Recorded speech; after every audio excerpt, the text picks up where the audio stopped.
Today we're doing a quick unboxing and overview of the Philips 2000 series compact ceramic fan heater.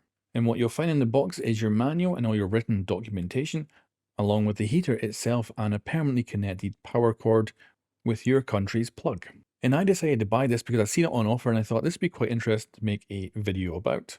Now the features of this, and we're going to break down what each one means. It's first of all a ceramic fan heater. This simply means that when you switch it on, it immediately heats up, but as soon as you switch it off, it immediately cools down. If you want something that you heat up initially and then switch off and it radiates heat, you might want to get something like an oil heater. Whereas this is like switching on 10 hair dryers all at the same time, and it really pumps out a lot of heat. And it also claims to be energy efficient. So the way this works for these kind of listings is that heaters are extremely energy efficient because normally heat is the byproduct of some sort of waste when it comes to using a device, as usually a device heats up when electricity is going through it to function. But because a heater's job is to make heat, that means it's actually incredibly efficient because there's not really any electricity being wasted, but it's all being turned into heat. So they can put on the listing energy efficient, which is literally on every listing for every electrical heater.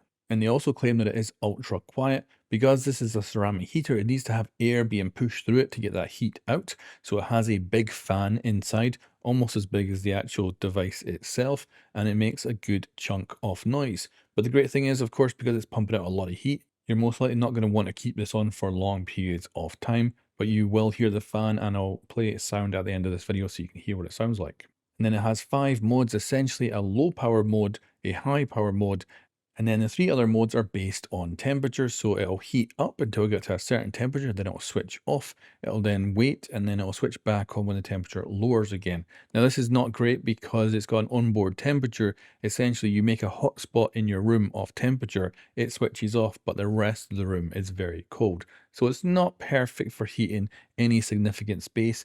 This is definitely for relatively small to medium sized rooms where it does a really good job.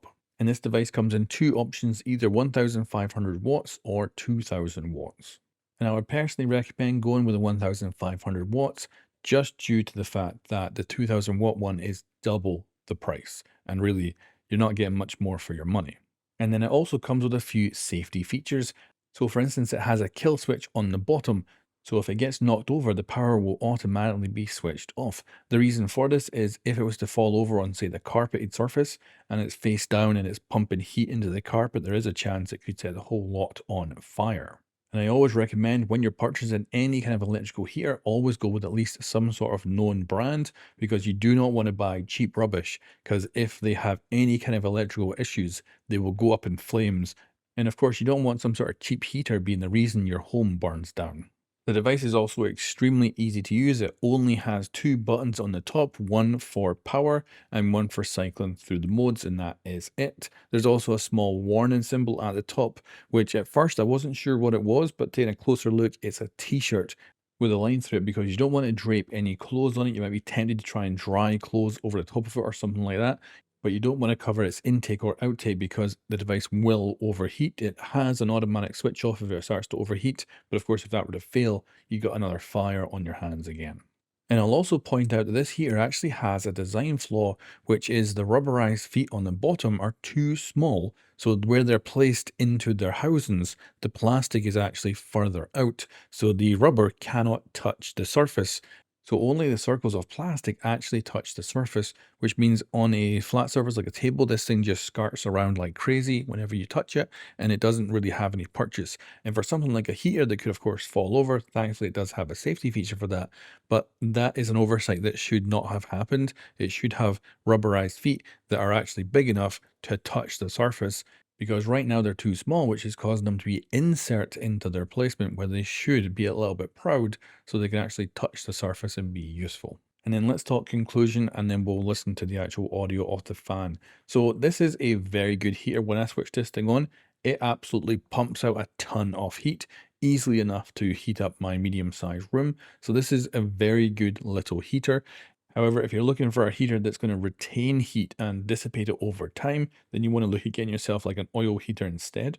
As soon as you switch this device off, it is going to stop generating any heat at all. And even all these heaters say they're very energy efficient, you do not want to run them for long periods of time. It will cost you a lot of money. I think especially this is great for someone who is, say, sitting on the couch and you want to have this next to you, pumping out heat. Brilliant for that. Or maybe you have a home office, you can have this down underneath your desk, pumping out heat, and it's going to be really, really good. So this thing is definitely great for the price. And like me, I bought this on offer and I think it's definitely worth it. And I'm going to use this when we have the cold periods in Scotland, just to give me a little bit of heat when I need it.